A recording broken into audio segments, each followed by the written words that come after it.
Hello, everyone, and welcome to the Sell vs. Rent decision for WeVet. My name's Evan Kaufman, your VA loan educator, here to help kick us off for this month's webinar. So, where we give folks a minute here just to get settled in, we'll make sure we get kicked off with our slides for us. So, as we pull up, we're going to have this sell versus rent decision. This makes a big impact on your PCS process. When you're looking to move, obviously there's a big decision to make on should I keep my home or should I rent this home out, or should I rent this home out or should I sell it ultimately? And we're going to go over that today. We're in the middle of finishing out the 2025 PCS cycle. We know there's some pauses on some potential moves here over the next few months, but if you're definitely looking at moving next spring, this is the webinar for you to make sure you kind of help evaluate, should I sell or should I rent out my property? All right, let's get rolling into this one. So on the agenda for today, our main things that we're going to go over. We're going to look at what I like to call quantitative and a qualitative analysis. So first, we're going to do rental considerations, and we're going to run the numbers and do a quantitative analysis, and I'll show you a basic breakdown. Don't worry, don't be afraid of the math. It's going to be relatively easy, and we'll give you a template to use. You can snap a photo of it. You go on our website, you can find the thing all over the place, but we'll give you a basic pro forma that you can understand, and I'll go through it so you can know how to use it. Then we'll go into listing considerations, and not just talk about subjective things, we'll also talk about the objective things. We'll do another run of the numbers. And on that, we do what's called an estimated seller net sheet. Again, very simple. You'll have a template to work from, walking you through it as well. Then lastly, we'll talk about that sale versus rent analysis. You ran some numbers, you did some qualitative analysis, meaning some feely parts of it, and how do we blend those together? Well, that's our sale versus rent analysis that we'll discuss at the end, and then we'll give you 3 key takeaways from all that. So if you forgot everything, that'll be at least, I won't say 90%, so you just don't zoom to the end because it's not, but you'll understand half the darn presentation if you just understand 3 key takeaways. So let's get into the details of stuff for us.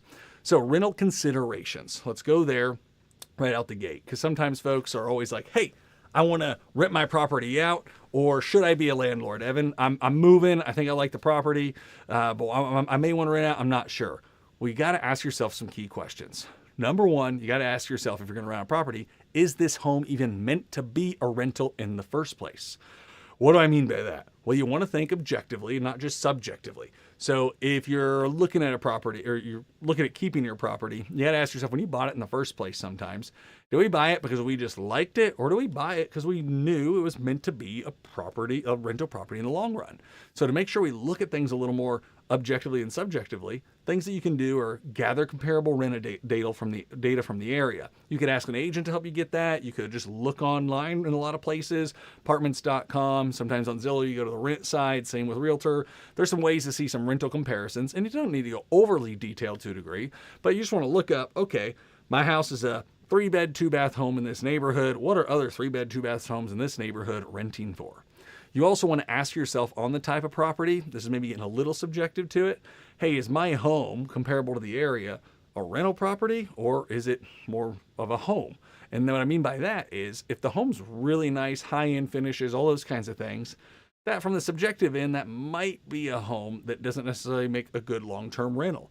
Typically, if it's the high end of the market, super nice, the returns just aren't quite the same as if you get a home that really meets your typical rental quota. I'll say the most standard rental out there, 3-bed, 2-bath home, and you don't have necessarily granite countertops, you got laminate countertops. That's a very common feature of your classic rental homes. Those can still be very nice, but when it's really high end, it gets harder. Now, every market's different, and that's why we're showing you how to do this quantitatively by running a pro forma, because we've seen some places where oddly nicer rentals can be more advantageous. Very few markets for that, but it's possible. So anyways, gather some comparable rental data and create a realistic pro forma that we're going to talk about here in a second.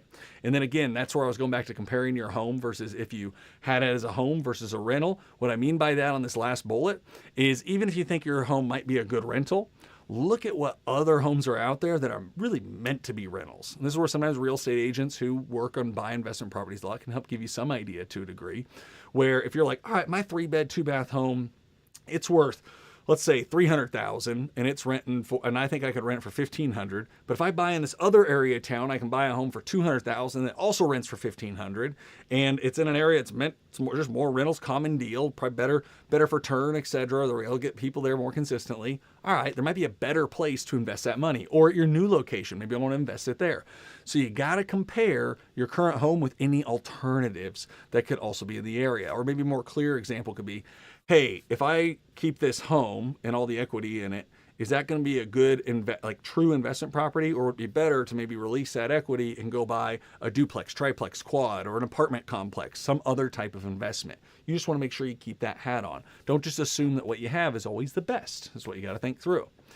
But let's say, all right, Evan, I think I might want to keep this one as a rental. It could be good for it. How do I go ahead and do that analysis? Let's look at a pro forma. Here on the side is an example of a rental pro forma. You can take these extremely detailed. We've done spreadsheets and multiple spreadsheets that interlink with other spreadsheets, or you can keep it really simple. If you happen to be doing, your single family home and your military PCSing from Virginia to California or Texas or something like that, then hey, most likely single family home, you can keep it relatively simple with a pro forma like this. I still do this. Do it on the back of a napkin, relatively easy. Basics of a rental pro forma. You want to take in the estimated total rental income that you could get from that property. And some people will do this on a monthly basis, some on an annual basis. You can analyze that how you want. I personally would do it on a monthly basis. And then next to that, I'll do a little column like times 12. So then I know what it looks like at an annual basis. But you want to take that estimated total income that you could have. Let's say you think you could rent the property out for $2,000 a month. Then you would put $2,000 there, or $24,000 a year. That's your estimated income. First big thing that we'll sometimes see folks do a mistake. Basics, I should say, I wouldn't even call it pro forma, but this is probably a very common answer that we'll get for like, hey, I think it's a good investment. Why is that? Well, on rents, I think I can rent it for $3,000 and my mortgage is $2,500. So I'm making $500. Ooh, be careful about that, because what about all the costs, everything in between? Or even some people will be like, yeah, I can rent it for $3,000, mortgage is $2,500, and counting for some like 10% expenses, that's $2,750. So I got $250 left over. It's pretty broad. You want to get more detailed. I would say at a minimum, this level that you see on the screen. For that, the first big one that comes up front that I would say is the second most missed deal. Not a Texas fan, but number 2, although I'll probably actually be going for them in this weekend's game against Ohio State. That way I just time-stamped this discussion, but that will be a fun game to watch. Football, excited for that. But potential vacancies on us, you want to make sure that number 2 is the potential vacancies that people will drop. What I mean by that is, if you're going to say we have $2,000 in estimated monthly income, you want to deduct from that some potential vacancy that you could have in the property. Usually it's going to be between 5 and 12%, depending on the condition of the property and the area. And again, a good real estate agent or a property management company can help give you some idea of that. Typically, if the property is a higher turn property, means you might have more turnover in that property that you're dealing with. Oftentimes those are lower grade rentals. Then you might want to assume a little higher vacancy rate. If it's a really high demand area for stuff, maybe lower than that, but you want to deduct that. Overall, that's your total potential income that you could see. Now, you deduct from that a bunch of expenses. And these are, I would say, the most, again, encompassing ones, more than just throwing in a random percentage. This gives you a little bit more detail. You can always go more detail, but this gives you some good detail right out the gate. Property management, always account for it. One other big Achilles heel for folks is that they'll tell me they deducted everything, but I'm self-managing, so I'm good. I'm making $300 a month on this rental. And I'm like, well, if you didn't self-manage, how much would you pay for that? Oh, $200 a month. I would argue you're making $100 a month, and then you are managing for $200. Because if something were to happen to you, you get hurt, you just decide you don't like it, whatever, you're gonna have to pay someone to do that. Otherwise, you effectively are paying yourself to do that. And some other logical investor is going to account for that and not pay you for that extra $200. So you need to account for property management, be it you're doing it yourself or you're having someone do it for you. Always account for somewhere between 8 and 12% overall. You might have like a 10% agreement, but maybe they charge a little extra on leasing fees and stuff, so that's towards the 12% end. Maybe it's an 8% agreement and they're charging for some of the stuff, so it's 8 to 10. But usually we see between 8 and 12% to account for that. Property taxes, property insurance. Those are things you want to break out separately, or if you're trying to keep things basic, some people will just say, oh, I'm deducting my mortgage payment. As you'll see at the bottom, I say deduct your interest amounts. So if you want to do it like a true pro forma, you'd break out your taxes, insurance, and then your financing down below. You would deduct those out. You'd actually add back in the principal part, but for basic sake, we'll say here, you could just deduct it down lower if you wanted to, your whole mortgage payment, or you could break out taxes and insurance individually. It's an important one to make sure you account for. HOA association dues, those can be sneaky because those aren't always in the mortgage, for example. So that's one thing you got to make sure you account for. Utilities that the owner is responsible for. So if you have if it's like, I dealt with a lot of 4 units. So we have a 4 unit and the trash bill is technically taken care of by the owner, let's say. You want to make sure you account for those things. Or a community light pole for some reason. Seems like units sometimes have that. Repairs, maintenance, 5 to 10% you want to account for at least. And again, that one's kind of like vacancies. That depends on the property, the area, and the condition of the property that you're dealing with. It's a property that you know is going to need some update in the future or whatnot, probably need to account for a little bit higher percentage. It's brand new, you might be all right around that 5% number, but just account for it. Now, other potential expenses, I put some on that little category there, tax, accounting stuff, landscaping, mowing. There can be a bunch of different ones, but you want to make sure that you just account for as many expenses as you feel are necessary on the property. Add all those up, you get the income pre-financing. Then you're going to go ahead and want to make sure that you take in what I like to call capital expenditures on the property. This is, when I said number 2 for the vacancies, number 1 that people miss, I would argue, is most likely capital expenditures. Now, if you're going to buy big properties, you're buying apartment complexes or doing commercial loans, your lenders will even force you to take into account some kind of capital expenditure. But when you're typically doing like a single family home, it's not taken always into account. Well, Evan, what the heck's CapEx? You already told me that we were going to take care of repairs and things to fix the property. CapEx are the big dog items that you have to take care of. And they're typically not included on the front end of a pro forma, which is a whole nother story for investing that we could go down. But basics are, you need to make sure you account for it when you're deciding if you want to keep this thing to rent. Now, those are the total long-term costs. That's the roof, siding. I always say like the big 4, roof, siding, windows, HVAC. Those are your big items that do deteriorate and will need to be replaced at some point, and you need to factor for that. So if you know that your HVAC is going to go out sometime, maybe you feel like in the next 5 years, all right, you might need to up that capital expenditures budget. If everything's really new, it might be a little bit lower, but you need to make sure you account for it and save for it because those are real costs that are going to punch you at some time in the future. So capital expenditure is an important one to account for. Then there's your financing costs. This can be literally just your interest. Technically, if you're doing a pro forma for like cash flow purposes, you would just go with interest, and then the principal would be included in your net income, but technically you wouldn't see it because we'd be doing it towards amortization. But I like to look at a true cash potential. So you could just include your mortgage interest, and you can include the mortgage interest and principal if you wanted to. The point is that's where you take into account what you're going to be paying for your financing overall. And I would say even putting towards principal if you want to make sure you know your true cash flow at the bottom. But for the actual net income, you just go with the interest payments deducted, and there it is for you, right? That's taking your income before financing, deducting out the CapEx and financing costs, and there's your potential net that you can deal with. Some folks will say you leave a million ways. Again, you can try to slice and dice pro formas for it. Some people will say, oh, well, it's technically the net income is before the financing. I like to go with the after the fact because if you're debating on keeping the property, that means you've already got the financing on. So you got to factor that one in so you can know what should I realistically expect. Some people will get sunk when they do all of their net income and they base it on pre-financing numbers, or they exclude like their principal, for example, and they're like, oh, I'm making $300 a month, but 250 of that is going towards principal payments on the mortgage. Well, then that really means your cash flow you're seeing is 50. If you had a major crunch or expense, you could just, even though you're technically making money each month, it could actually squeeze you out because you don't have the actual cash coming to you. It's going into the mortgage. So you want to make sure you account for that. So there's the basic rental pro forma. Snap a picture. Feel free to use that one along the way. It can really help give you a good idea. Here's the deal. You want to take that in consideration. You work that out and you're like, okay, Evan, I worked that out. It looks like I'll be making $500 a month. Awesome. Does that mean we should do it? Maybe. Let's go look at the listing option now. So listing considerations. Some big things you should ask yourself. Number 1, do I want to be a landlord? If you tell me, Evan, I don't want to be a landlord at all, then maybe we shouldn't rent the property out. If you're on the fence, then we should probably heavily look at what the listing considerations are to see if it's really worthwhile or not. So in our hypothetical example, let's just say you did that pro forma for renting it out and it was $500 a month. All right, let's go look at landlord part and see how this compares. So do I want to be a landlord? Maybe. Okay, let's think objectively again, not fully subjectively. What can we do? Number one, connect with a real estate agent and a lender. Say that's a pitch for this series is we're lenders and stuff. No, not the case necessarily. The reason why, real estate agent's going to be help give you a more accurate discussion on how a home will list.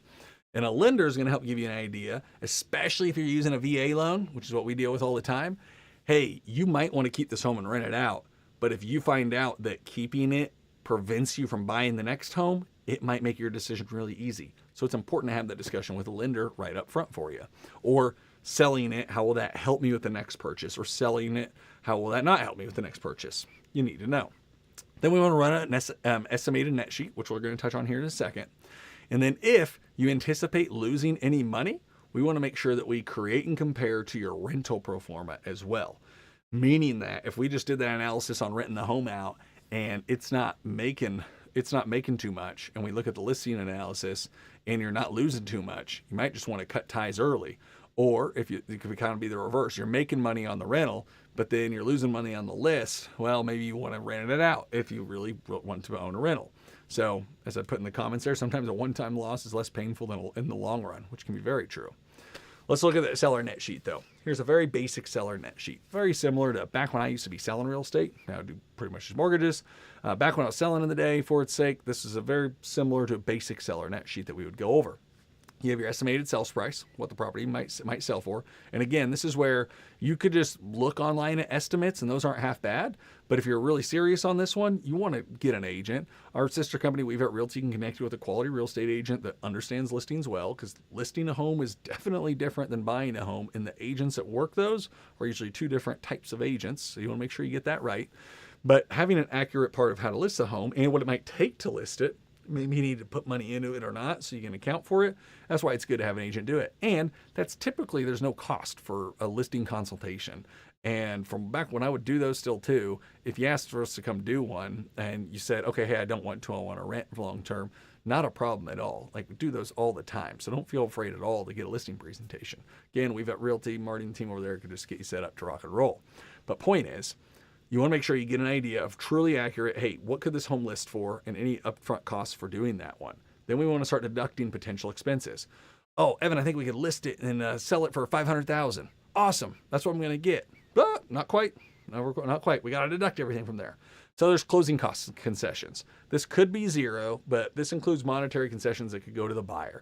So oftentimes, if you remember when you bought the home, you might have asked the seller to give you closing cost assistance. Could be called seller concessions, closing cost assistance, a few different terms for it, but where the seller helps pay for some of the buyer expenses. So you could account for zero on here and just say, I'm never going to give any. Or you could say, hey, I expect a 0.5% or 1/4% or maybe $1,000, whatever it is. You just want to make sure you account for some of your closing cost concessions if you're going to have any. Title fees, now that can vary broadly on the area, and that's another reason why it's good having an agent who can help give you some idea for it. But the area, you can either have an agent or the title company give you the typical seller title fees right out the gate. Their transfer taxes or property taxes, not all places in the country have to deal with that. Most have either one or the other. Some together have both. But transfer taxes, property taxes, you want to account for that. And then real estate broker fees, typically 5 to 6%, generally negotiable, of course, with the agents, but you'll usually see that 5 to 6% range. And then you want to account for any other random expenses that you can have. As you see at the bottom, add all those columns up. Typically 7 to 8% of the sales price, kind of in that range is what we often see. And so ultimately, if you said, hey, it's a $500,000 home, ooh, we're going to get to see some good public math fast. If it's $500,000 home, 7% would be $35,000, 8% would be $40,000. I don't think no one can call me out on that, but Matt's nodding his head over here saying that's right. Pretty sure that's right. So I know my math. That's why I'm a lender now, not an agent. So point is, you deduct that off, so then you know, all right, 500,000, 7%, 35. So really I'm making like 565-ish. Ooh, fast math again. So maybe 565 before any financing deductions. Because remember, I had a client one time for this one, they're like, oh, cool, I'm making 565,000. Do you got a mortgage? Oh yeah, I do. Well, how much is that? So you want to make sure you deduct any final payoff on your mortgage. Pro tip, by the way, Pause for effect. If you want to really know your payoff, the statement, what you have on your mortgage statement isn't always the exact payoff. So you call your mortgage company and say, hey, can I get my payoff assuming I had it paid off in 30 or 60 days? What would that look like? And that'll be more accurate because generally it's going to be a little bit less if it's later, or it could be even a little bit more if you are looking at your current payoff. That's usually assuming you make your next payment and escrows and stuff. So it sometimes can be a little bit higher. So if you want to make sure, you call your mortgage company and say, I want my final payoff. Sometimes you got to pay for it. Sometimes it's free, but that would give you your final payoff. If you're fine with plus or minus a little bit, you can go off on what's on your mortgage statement. Now, deduct all those things, and that's your potential net income. So let's say you said, all right, Evan, hey, I could rent this home out at $500 a month. My potential net income, if I sold the home, was $20,000. So what one's good? Well, again, it comes back. There's a little bit of subjectivity to that. That's, do you want to be a landlord? Do you like that? Do you feel the 500 is good for its sake? Again, say if that $500, is it good? Or what if I could go buy another investment property and make $700, $800 a month? The other question is, you could also sell your home and take $20,000. What could you go do with that? Or let's say it's $200,000. Is it worth keeping $200,000 held up in your home for $500 a month? Now, all of a sudden, we can start doing that analysis, which we'll talk about here in the sell versus rent analysis. So, going into the sell versus rent analysis, first thing, rental payback period calculation. So this is where we take that estimated net seller proceeds and divide it by that income you might be expecting from your rental income. So kind of go back to what I was talking about. Let's say you said, hey, Evan, I could rent it out and make $500 a month. Awesome. Is that good? Well, let's compare it. If you were to sell the home, how much equity would you be able to get from the home after the net sale proceeds? If it was $20,000, then your payback period there would be 40. Take 20,000 divided by 500, and that's 40. So, I mean, that's not bad. It's not, in this equation, isn't like a perfect one to go, oh, it means it's good or bad. It's just to give you a good idea relative to the two options. So a lower number would insinuate that you may want to consider renting. That still doesn't mean it's technically right, because you could be making $10 a month, or you can be making $100 a month on the rental and have only $100 in equity in the home. But if that $100 is highly leveraged, maybe it's still not worth it, but we're doing it relative to the sale price. So in this case, ideally, a bigger number would mean you might want to look at selling versus renting the home out. But it's not always perfect, just giving you some ideas to think through, especially if you're moving and maybe you need money for a down payment. If that number is large, then you really might want to sell the property so you can take out the large chunk of change. If it's low and you looked at other properties in the area and your property seems to be a decent rental, then all right, you might want to be renting it out. But again, it comes back to that gut feeling. Do you want to be a landlord in the first place? But that rental payback period can be really good to sometimes help people just get more comfortable with either one of those options for stuff. So take the total monthly savings that you calculate on your rental pro forma, divide it into your estimated amount that you could get from the home, and you go from there. Now, also consider market conditions. Is the seller rent market a positive outlook for it? Meaning that is this city growing? We have some other good discussions on this in the buy versus rent when you're on the flip side looking to buy. Is the market growing or shrinking? If it's shrinking, well, even if the rental market looks good, do I see this lasting for the long term? You want to make some of those considerations in the market. Oh, hey, it looks like rentals are good right now, but I know that the biggest employer in town's leaving in 2 or 3 years. Maybe, I mean, that'd be a consideration. Like, oh no, the population's going down, I might not want to. Oh, hey, it's a big booming area. All right, my rental doesn't make too much sense on paper, but I know it's growing well. Those are where you start putting some risk analysis into the property. Now, consider your purchasing power implications. Touched on this a little bit earlier, but then you want to make think of is if you're going to keep the home as a rental, how's it going to impact your purchase on the other end? For example, VA loans. You have unlimited eligibility with a VA loan if you have no outstanding VA loans, meaning that you can do 0% down on buying a home. I mean, $3-4 million, 0% down. You can do that if you want. However, if you're going to keep another home with a VA loan, like making this decision to rent it out versus sell it, that next home that you're buying, all of a sudden county loan limits will kick in. So if you're going to keep some of your entitlement tied up on your old home and you're buying the new one, that's going to factor into some kind of down payment if that home is at a higher value. We got some really good videos on that. You can just search WeVet county loan limits, and I'll see my face all over doing those ones for you to talk about. But point is, you want to make sure you understand any of those implications. Same thing with debt to income ratio. If you're going to keep the home, that debt stays and weighs on your next, stays and weighs is pretty good.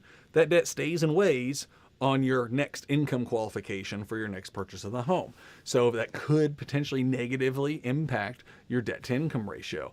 I have seen it rarely, occasionally benefit because you also do get to count some rental income on VA loans. You can count 75% of a lease or the estimated rental value. And if that rental value is really high relative to the mortgage, it could actually help you.